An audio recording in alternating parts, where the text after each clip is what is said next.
کسی کو بھی آ جاتا ہے, دلیل سے بیان کرنا سب کو نہیں آتا. دلیل دو. ارے نبی نے کہا میں عبد المطلب کا بیٹا ہوں, تو اس سے یہ بھی ثابت ہو گیا ہے کافرو تمہاری ساتھ ان کا حشر نہیں ہوگا, ان کا حشر تو نبیوں کے ساتھ ہوگا, نبیوں کے ساتھ ہوگا. اب جیسے ہی نبی نے کہا اے میں نبی ہوں, للکارا کفار کو, تو حضرت عباس نے ابو سفیان سے کہا لگتا ہے آج نبی بالکل رحمت کے موڈ میں ہے, آگے چلو جا کر لڑو. ابو سفیان نے کہا میں لڑوں گا تو کچھ عطا ہوگا, کچھ عطا ہوگا. تو حضرت عباس رضی اللہ تعالی عنہ کی نبی بہت زیادہ عزت کیا کرتے تھے کیونکہ چچا تھے نبی کے.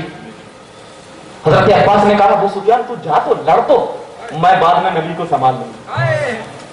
حضرت ابو سفیان میدان میں تلوار لے کر کود جاتے ہیں, حضرت عباس بازو میں کھڑے ہیں. نبی نے مسکرا کر کہا یہ ابو سفیان کیا بہترین لڑ رہا ہے, کیا اچھا لڑ رہا ہے. تو حضرت عباس نے کہا یا رسول اللہ یہ آپ سے بہت محبت کرتا ہے, یہ آپ سے بہت محبت کرتا ہے. تو نبی مسکرائے, نبی مسکرائے, اللہ اکبر کبھی, یہ مجھ سے بہت محبت کرتا ہے. مسکراتے گئے. پھر حضرت ابو سفیان کی طرف اللہ کے نبی غور سے دیکھنے لگے, اور نبی ابو سفیان کو دیکھ رہے ہیں, اور حضرت عباس نبی کو دیکھ رہے ہیں. نبی ابو سفیان کو, حضرت عباس نبی کو. اچانک نبی کی نگاہ حضرت عباس پہ پڑی. عباس پہ جیسے ہی پڑی, حضرت عباس مسکرا کر گئے یا رسول اللہ کچھ عطا کر دیجیے. سبحان اللہ. یا رسول اللہ کچھ عطا کر دیجیے. میں تو کہتا ہوں یہ شرک نہیں کیا عباس نے, یہ شرک نہیں کیا. حضرت عباس کا تو یہ عقیدہ تھا کہ نبی مختار کل ہے, جس کو جو چاہے عطا کر دے. نبی مختار کل ہے, جس کو جو چاہے عطا کر دے. اسی لیے تو حضرت عباس نے بلا جھجک کہا یا رسول اللہ ابو سفیان آپ کی محبت میں لڑ رہا ہے, آپ عطا کر دیجیے. کیونکہ حضرت عباس کو معلوم ہوتا تھا جو نبی ہوتا ہے اللہ ساری خوبیاں دے کر بھیجتا ہے. کیونکہ یہ بھی معلوم ہوتا ہے جب اللہ کے نبی کو اللہ نے اپنا دیدار کرا دیا ہے تو خوبیاں کیوں نہیں عطا کیا ہوگا, کیوں نہیں عطا کیا ہوگا. نبی پاک کو حضرت عباس نے کہا یا رسول اللہ ابو سفیان کو آپ کچھ عطا کر دیجئے. اللہ اکبر کبیرہ. تاریخ کے اوراق گواہ ہے, البدایہ والنہایہ کی حدیث گواہ ہے. نبی پاک کہتے ہیں یا اخی اتوجہ الیہ, اے میرے بھائی. نبی نے کس کو کہا ہے میرے بھائی؟ ابو سفیان کو کہا اے میرے بھائی میری طرف متوجہ ہو. حضرت ابو سفیان کہتے ہیں جیسے ہی نبی کے الفاظ میرے کانوں میں پڑے میں خوشی کے مارے نبی کے پاس دوڑتا ہوا چلا آیا, اور قسم خدا کی ابو سفیان کو اس سے زیادہ کبھی بھی اتنی خوشی نہیں ہوئی ہوگی. اگر مجھے کوئی مال و دولت دیتا تو مجھے اتنی خوشی نہ ہوتی. کوئی میرے ہاتھ میں چاند ٹکڑے رکھ دیتا مجھے اتنی خوشی نہیں ہوتی. کوئی مجھے دنیا کی دولت سے نواز دیتا مجھے اتنی خوشی نہیں ہوئی جتنی خوشی کے مجھے نبی کے اس الفاظ سے ہوئی کہ اے میرے بھائی. حضرت ابو سفیان کہتے ہیں میں دوڑا دوڑا نبی کی بارگاہ میں آیا اور آ کر کے نبی کے قدموں میں گر گیا. نبی کے قدموں میں گر گیا. اب میں آپ کو بتاتا ہوں کسی کے بھی قدم میں کوئی بھی آدمی گرتا ہے تو کیا صرف گرا رہتا ہے یا کچھ چومتا بھی ہوگا؟ حدیث گواہ ہے حضرت ابو سفیان نبی کے قدموں میں گرے اور نبی کے قدموں کو چوم لیا. میں یہاں پر ایک چیز دیتا ہوں, جو لوگ کہتے ہیں کہ اللہ کے آگے جھکنا, تو ابو سفیان نبی کے آگے جھک رہے ہیں اور نبی منع بھی نہیں کر رہے. تو اسی لیے تو شیر سنیت کیا کہتا ہوا نظر آتا ہے, سجدہ نہ سمجھ نزدی سر دیتا ہوں نظرانہ. سجدہ نہ سمجھ نزدیک، سر دیتا ہوں نذرانہ، اللہ اکبر کبیرہ۔ جب ابو سفیان نبی کے قدموں میں گرے اور نبی پاک صلی اللہ علیہ وسلم کے قدموں کو چومنے لگے، چومتے چومتے نبی نے کہا انت شباب الجنہ، انت شباب الجنہ، انت شباب الجنہ۔ اللہ اکبر کبیرہ۔ نبی کے قدموں میں ابو سفیان کے سر جیسے ہی پڑے، نبی کا اختیار دیکھیے، یا رسول اللہ آپ کو تو اللہ نے مالک جنت بنایا ہے، آپ کو تو اللہ نے مالک کائنات بنایا ہے، اسی لیے نبی جو چاہے، جس کو چاہے، جیسے چاہے، جس انداز میں چاہے کچھ بھی عطا کر دیتے ہیں۔ نبی نے کہا اے ابو سفیان تو مالک دو جہاں کے قدموں میں گرا ہے، اب میں تجھے اتنا کمال دوں گا، اتنا کمال دوں گا کہ لوگ مجھ سے جنت مانگتے ہیں، لیکن اے ابو سفیان تیرا تو مرتبہ یہ ہے کہ ایک مرتبہ تو نبی کے قدموں میں گر گیا، نبی نے جنت عطا کر دیا۔ کہاں گئے نبی کو مجبور کہنے والے؟ اگر نبی مجبور ہوتے تو جنت ابو سفیان کو کیوں دیتے؟ نبی مجبور ہوتے تو ابو سفیان کو جنت کیوں دیتے؟ ابو سفیان کو نبی نے جنت دے کر تمام دنیا والوں کو یہ بتا دیا کہ نبی مجبور نہیں، نبی مختار کل ہے، نبی مختار کل ہے۔ بعض لوگ اعتراض کرتے ہیں ایک حدیث کی بنیاد پر کہ اگر نبی کو اختیار ہوتا تو حضرت فاطمہ کو نبی یہ نہیں کہتے اے فاطمہ تجھے میں بھی نہیں بچا سکتا جہنم میں جانے سے۔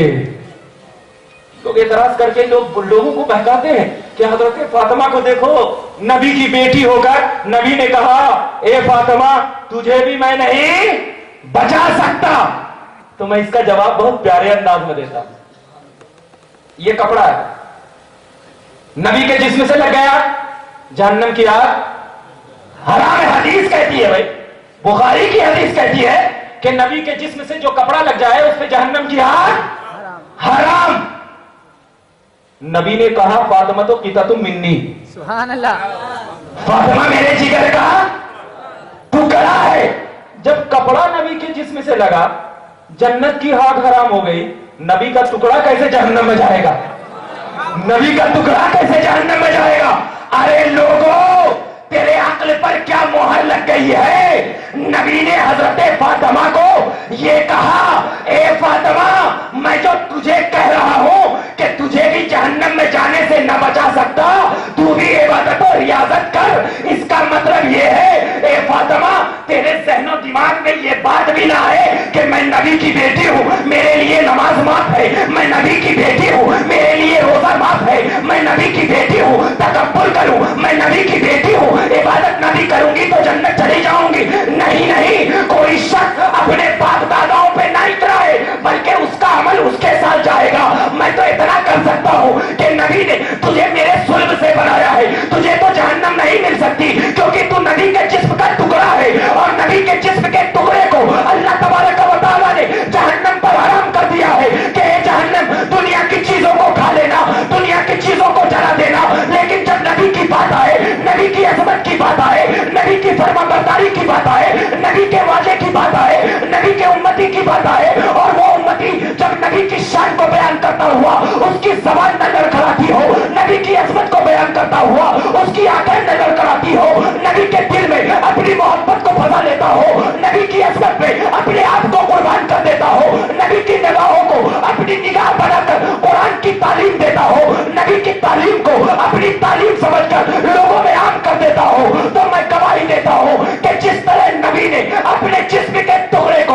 حضرت فاطمہ کے لیے کہا تھا کہ یہ فاطمہ میرے جسم کا ٹکڑا ہے جہنم کی آگ نہیں بچا سکتی، اسی طرح نبی نے کہا کہ عالم ورثۃ الانبیاء، عالم بھی نبی کے وارث ہوا کرتے ہیں، عالم بھی نبی کے دین پر چلنے والے ہوا کرتے ہیں، عالم بھی نبی کی عظمت کو اپنے سینوں میں بسا لیے کرتے ہیں۔ تو جب ایک ٹکڑے کو نبی پاک نے یہ عظمت دے دیا کہ اسے جہنم کی آگ نہیں بچا سکتی، تو ایک عالم جب نبی کی تعلیم، نبی کی عظمت، نبی کے اختیار، نبی کے معجزات، نبی کے کمالات، نبی کی تمام خوبیوں کو بسا کر جب تعلیم مصطفیٰ کو اس غازی ملت کی کالونی میں تمام حیدرآباد والوں کے لیے ایک طرز نصیحت تک کرتا ہے اور اس کا سننے والا جب عظمت سرکار کی بنیاد پر اپنی نگاہوں میں چھپا کر جب نبی کی عظمت کو ظاہر کرتا ہے تو دنیا کہتی ہے یہ عظمت سرکار مٹی ہے نہ مٹے گی، یہ عظمت سرکار مٹی ہے نہ مٹے گی، کیونکہ یہ عظمت سرکار کے مالک بھی نبی ہے۔ تو آپ کو بتاتا چلو کہ نبی کیسے اختیار والے۔ بہکانا کسی عام انسانوں کو لے کر نہیں بہکاتے۔ ایک تو یہ بولتے ہیں کہ اگر نبی کو اختیار ہوتا تو حضرت فاطمہ، اس کا جواب تو مل گیا نا۔ دوسرا یہ اختیار بولتے ہیں، میں اس سے پہلے کے جلسے میں بھی بتا چکا ہوں، دوسرا یہ اختیار بولتے ہیں کہ اگر نبی کو اختیار ہوتا تو ابو طالب کو ایمان والا کیوں نہیں بناتے؟ ابو طالب کو ایمان والا، یہ دو ہی اعتراض ہیں ان کے پاس۔ اگر یہ دو اعتراض کا جواب دے دیے نا، چپ چاپ سے بیٹھیں گے، چلے جائیں۔ میں آپ کو بتاؤں، نبی کو اختیار ہوتا، سمپل آپ کا جواب دے دوں، میں آپ کا جواب دے دوں، ایک دم بالکل مچل اٹھے گا دل، کیونکہ علمی بحث کرنا بہت طویل ہے۔ میں آپ کا جواب دوں گا، کبھی انشاءاللہ موقع ملے گا تو علمی جواب دوں۔ کہتے کیا ہے؟ اگر نبی کو اختیار ہوتا تو ابو طالب کو ایمان والا کیوں نہیں بنایا؟ چچا محبت کرتے۔ آپ کو معلوم ہے کہ ابلیس 6000 برس تک اللہ کی عبادت کیا تھا نا؟ فرشتوں کا سردار، یہ فرشتوں کے درمیان تعلیم دیا کرتا تھا، جھولے پر بیٹھ کر فرشتوں کے درمیان علم سکھایا کرتا تھا۔ لیکن اللہ تبارک و تعالی نے ابلیس کو کہا سجدہ کر، سجدہ کر، تو وہ سجدے سے انکار کر دیا، مردود بارگاہ ہو گیا۔ اب میں آپ کو بتاتا، جس طرح عام لوگ کہتے ہیں کہ اگر نبی کو اختیار ہوتا تو ابو طالب کو ایمان والا کیوں نہیں بناتے، تو میں ان کو اعتراض کر سکتا ہوں کہ اگر اللہ کو اختیار ہوتا تو ابلیس کو ایمان والا کیوں نہیں بنایا؟ ابلیس کو ایمان والا کیوں نہیں بنایا؟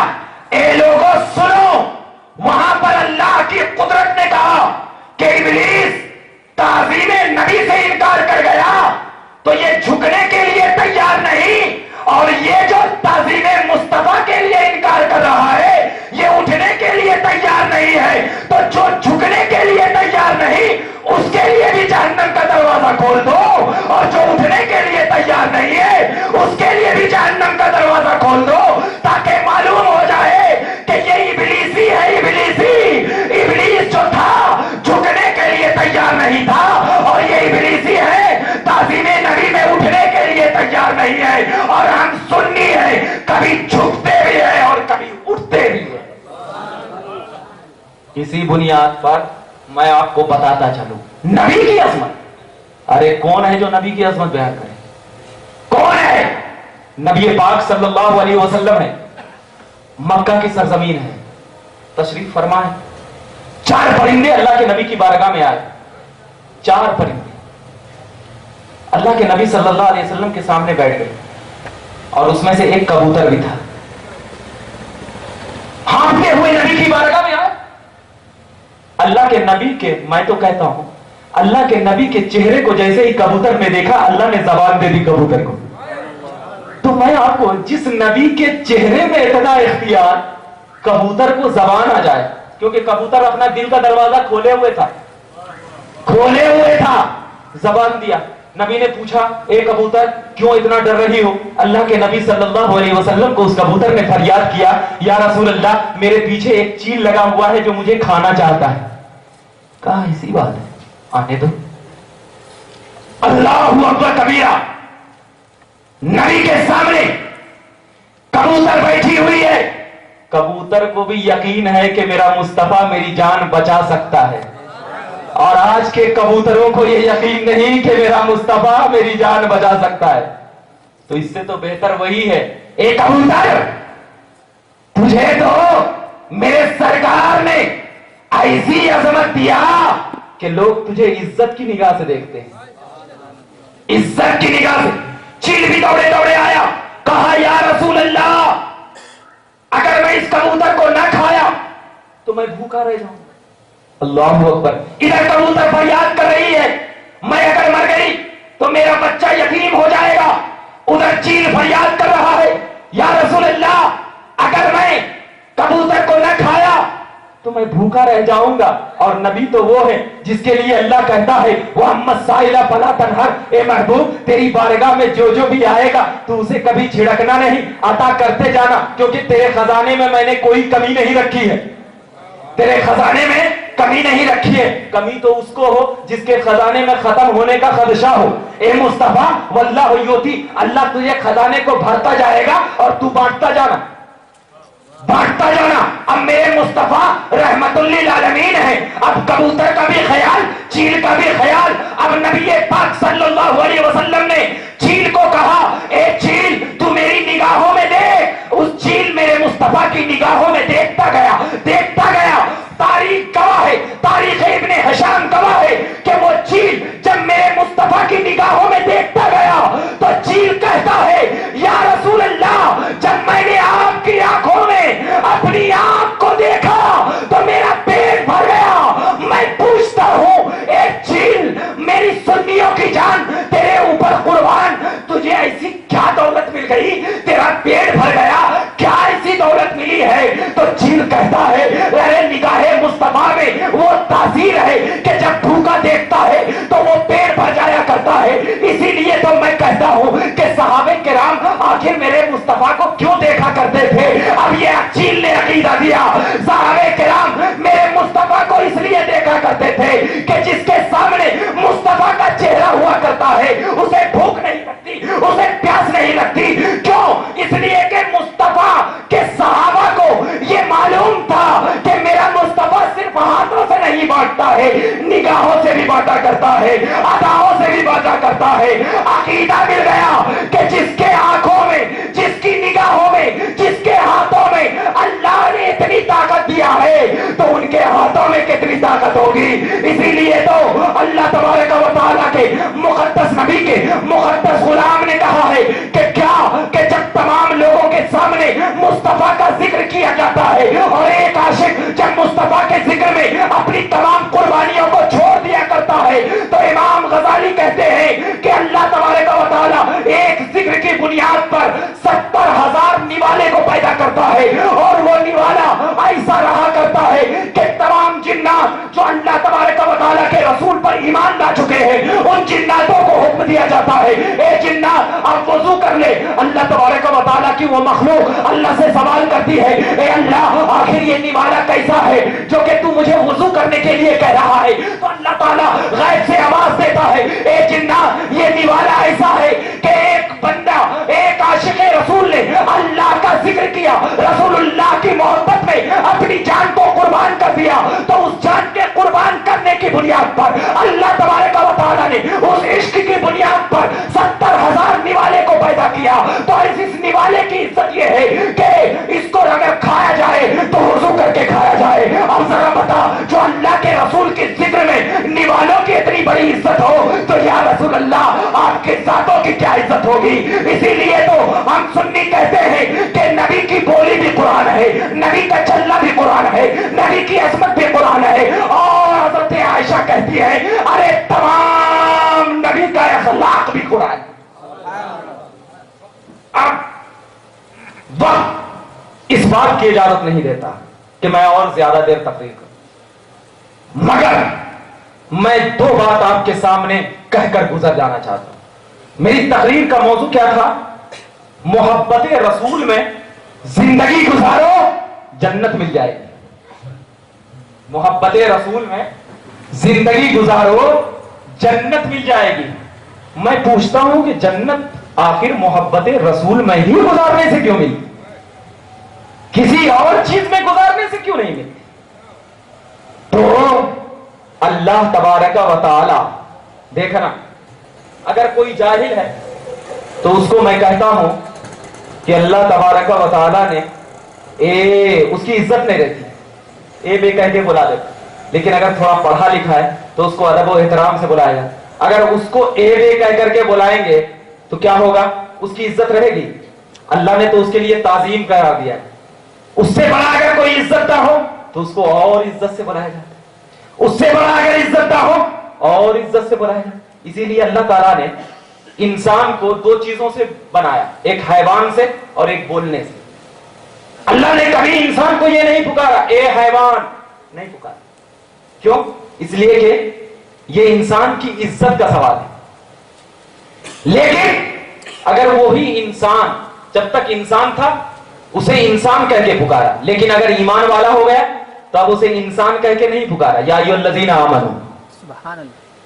اب وہی انسان جب اللہ تبارک و تعالیٰ کی رضا میں, عطا میں تمام چیزوں کو قربان کر دیا, عصمت پیدا ہو گئی, تو اب اس کو یا ایھا الذین آمنوا کہہ کر نہیں پکارا, یا ایھا النبی. کیوں؟ مرتبہ بڑھتا جا رہا ہے, مرتبہ بڑھتا جا رہا ہے. تو اللہ نے جس مرتبے کو جس کے لیے پیدا کیا اس کو اسی کے طریقے سے پکارنا چاہیے. اب ذرا دیکھنا, اللہ تبارک و تعالیٰ کے نبی نے, ذرا دیکھنا, ذرا بہت پیاری آخری بات کہہ کے گزر دوں گا. اللہ کے نبی نے جب کافروں کے سامنے گئے تو کیا کہا؟ قل انما انا بشر مثلکم. اے محبوب, اے لوگو سنو, میں تیری طرح بشر ہوں, میں تیری طرح بشر ہوں. کس کے سامنے کہا؟ بہت پیاری بات بتا رہا ہوں, ذرا غور سے سننا. کافروں کے سامنے جب اللہ کے نبی گئے تو کیا کہا؟ میں تیری طرح بشر ہوں, کوئی نجومی نہیں, کوئی پادری نہیں, میں تیری طرح بشر ہوں. لیکن جب ایمان والوں کے پاس اللہ کے نبی آئے اور ایمان والے نبی کی ادا کو اپنے اندر سما کر جب صوم وصال رکھنا شروع کر دیا, یعنی نبی نے روزہ رکھا تھا نا بغیر کھائے پیے 2-3 دن کا, تو اس صحابی نے دیکھا کہ میرا مصطفیٰ روزہ رکھا ہے بغیر کھائے پیے, تو میں بھی روزہ رکھنا چاہتا ہوں. دیکھنا, جب کافروں کے پاس نبی گئے تو نبی نے کہا قل انما انا بشر, میں تیری طرح بشر ہوں. لیکن جب ایمان والوں کے پاس اللہ کے نبی گئے تو اللہ کے نبی صلی اللہ علیہ وسلم نے کہا ایکم مثلی, کون ہے میری طرح, کون ہے میری طرح. بتانا چاہ رہے تھے نبی کہ یہ کافر ہیں, یہ سڑے ہوئے بدماش ہیں, اگر میں ان کو کہوں گا کہ میری طرح کون ہے تو یہ نہیں مانیں گے. کیوں؟ اس لیے کہ ان کے عمل میں ایسی نافرمانی کی حدیں پار ہو چکی ہے کہ یہ تو خدا کو بھی نہیں مان رہا ہے, یہ تو تمام لوگوں کو بھی نہیں مان رہا ہے. ارے میں تو اپنی عصمت, میں مصطفیٰ, میں مجتبیٰ, میں ساری کائنات میں افضل, اگر میں بتاؤں اپنی عصمت تو کس کو بتاؤں؟ اس کو بتاؤں جس کو اللہ نے ایمان والا بنایا ہے, جس کو اللہ نے اپنا بندہ بنایا ہے, جس کو اللہ نے میری امت بنایا ہے, جس کو اللہ نے میری وجہ سے عظمت قرار دیا ہے, جس کو اللہ نے کنتم خیر امتی قرار دیا ہے.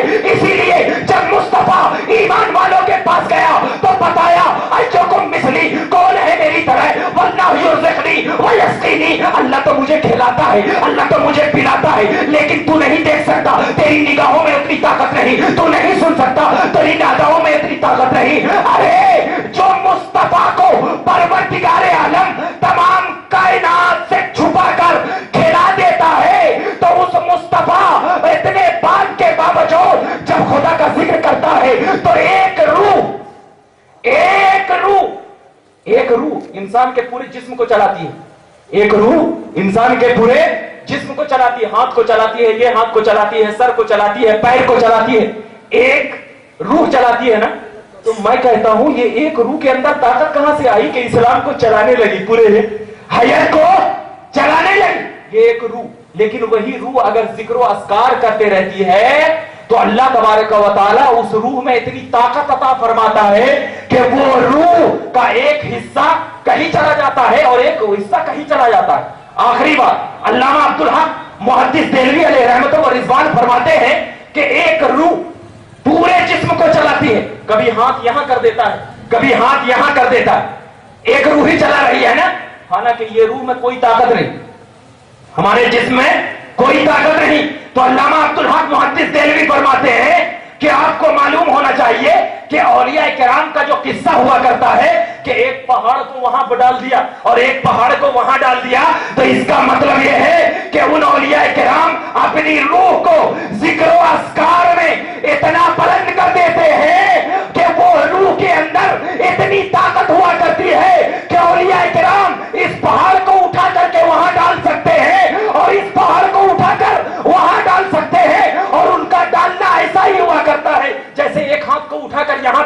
جائے اور ایک ہاتھ کو اٹھا کر یہاں پہ ڈال دیا جائے. عقیدہ مل گیا کہ جب ایک ولی اپنی روح کو عبادت اور ریاضت کی بنیاد پر اتنی طاقتور اتنا پاورفل بنا کر کے ایک پہاڑ کو اٹھا کر اس طرف ڈال سکتا ہے اور اس پہاڑ کو اٹھا کر اس طرف ڈال سکتا ہے. یا رسول اللہ آپ کی تو روح پر فرشتوں نے سلام کیا تھا, آپ کی تو روح کو اللہ نے 7 مرتبہ ہمیں زمزم سے دھویا تھا, علم و حکمت کا دروازہ آپ کو کھول کر علم و حکمت بھرا تھا.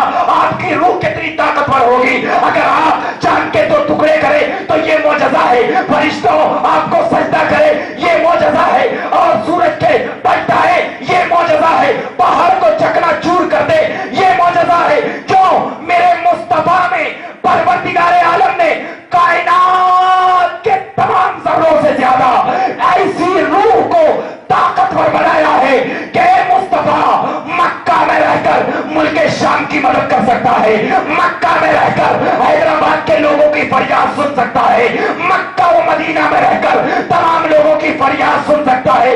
اسی سے مسئلہ حاضر ناظر کا بھی معاملہ سرڑ گیا. کیوں؟ اس لیے کہ جب ایک روح ہٹ کر دوسری جگہ جا سکتی ہے تو میرے مصطفیٰ کی ذات میں تو روح تقویت ہے, وہ مصطفیٰ کی ذات میلاد النبی میں کیوں نہیں آ سکتی؟